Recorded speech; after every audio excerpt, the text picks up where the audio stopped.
Pada dekade tahun 90-an pasti banyak pecinta sepak bola yang mengenal sosok yang satu ini. Tepatnya tahun 1991 sampai awal tahun 2000-an.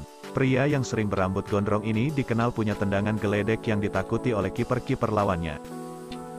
Gabriel Omar Batistuta, bagi para bola mania pasti tidak akan pernah lupa ciri khas selebrasi senjata mesinnya. Dia adalah salah satu striker hebat yang pernah dimiliki oleh Argentina. Lahir di kampung Avellaneda, Santa Fe, Bati kecil memulai karir junior di klub Argentina, Newell's Old Boy. Hanya semusim debut di tim senior, Bati dibeli oleh klub besar River Plate, tetapi dia gagal menunjukkan ketajamannya karena hanya mencetak 4 gol dari 21 pertandingan. Bati pun dijual ke klub sang rival, yaitu Boca Juniors setahun kemudian. Dia akhirnya berhasil menemukan performanya setelah memainkan 34 pertandingan dan mencetak 13 gol. Hanya semusim membela Boca Juniors, Bati memutuskan menyeberang ke Eropa. Adalah klub Serie A Italia Fiorentina yang datang meminang Batistuta di tahun 1991. Disinilah petualangan panjang Batistuta bersama Fiorentina dimulai, dan klub ini jugalah yang membesarkan nama Gabriel Omar Batistuta menjadi salah satu penyerang paling mematikan di dunia. Saat itu Serie A Italia adalah kompetisi paling elit di seluruh jagat sepak bola. Tetapi Fiorentina sendiri saat itu hanyalah tim papan tengah di Italia. 9 tahun lamanya Batistuta membela klub kebanggaan kota Florence tersebut. Sebanyak 168 gol hebat dia persembahkan dalam 269 pertandingan. Karena ketajamannya, publik pun memberi julukan Batigol kepada pria kelahiran 1 Februari 1969 itu. Namun, walaupun bermain baik, Bati mendapati dirinya membela di tim yang berjuang menghindari degradasi. Akhirnya di musim keduanya, Batistuta seorang tidak mampu menyelamatkan Fiorentina turun kasta ke Serie B. Meskipun demikian, hal itu tidak menghambat karir cemerlang Batistuta di timnas Argentina saat itu. Batigol membawa Argentina menjuarai Copa America 1993, dengan mencetak 2 gol di final dalam kemenangan 2-1 atas Meksiko. Perlu dicatat, itu adalah gelar keduanya setelah Argentina juga memenangi Copa America sebelumnya di tahun 1991. Bahkan di tahun 1991 Batistuta sukses menyabet top skor turnamen dengan 6 gol. Menyusul Fiorentina yang terdegradasi ke Serie B, Batistuta tetap setia dan menunjukkan loyalitasnya kepada klub.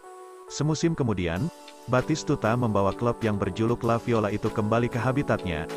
Dilatih oleh Claudio Ranieri, Fiorentina memulai musim 94-95 dengan cukup baik.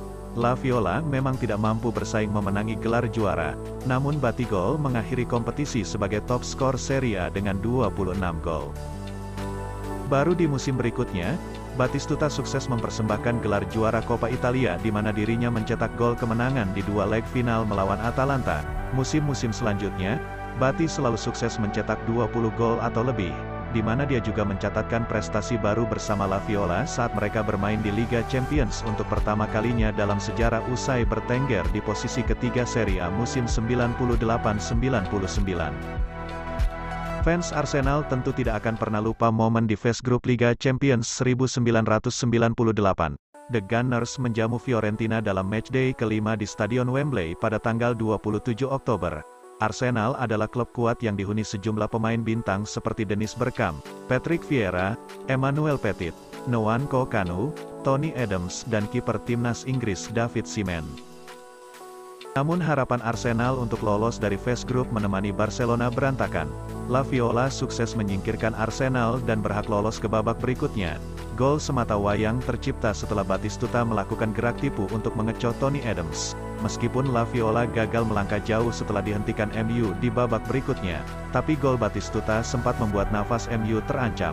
Bahkan setelah pertandingan tersebut, muncul rumor MU ingin membajak Batigol untuk berkolaborasi dengan David Beckham.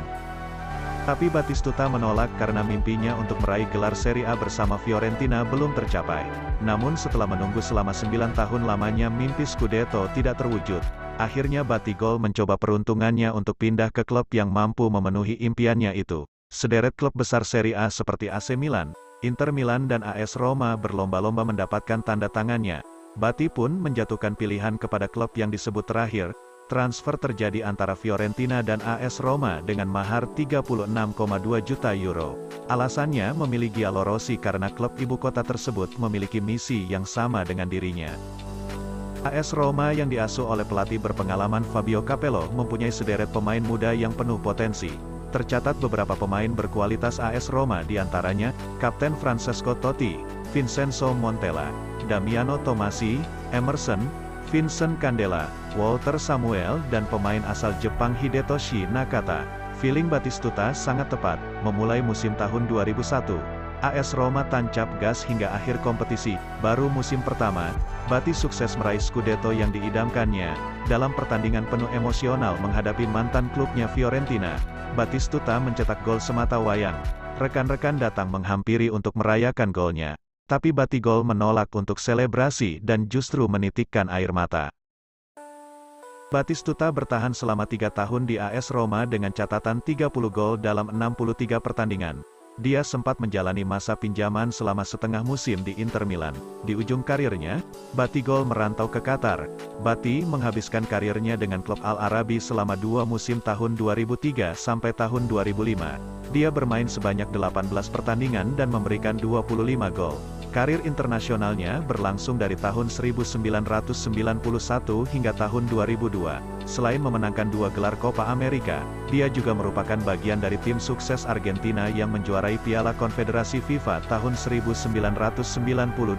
Batistuta tampil di 3 pegelaran Piala Dunia tahun 94, tahun 98, dan tahun 2002. Dia mencatatkan 78 penampilan untuk Argentina dan mendulang 56 gol. Sebagai penghormatan atas kesetiaannya bertahan bersama La Viola di Serie B, pada tahun 96 supporter membangun sebuah patung Batistuta di depan Stadion Artemio Franchi, markas Fiorentina, dan di tahun 2014, 14 tahun setelah meninggalkan klub, Batistuta dilantik ke dalam Hall of Fame La Viola.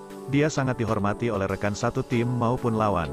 Dikatakan bahwa pada tahun 94, dia disebutkan oleh Pele dalam daftar 100 pemain terhebat dunia FIFA, sedangkan almarhum Diego Maradona menggambarkan Batistuta sebagai striker terbaik yang pernah dilihatnya. Sepanjang karirnya, Gabriel Batistuta dikenal akan kejujuran dan etos kerjanya. Kemampuan menembaknya sangat legendaris. Dia adalah salah satu di antara beberapa penyerang kelas dunia yang mampu mencetak gol dari jarak jauh yang luar biasa.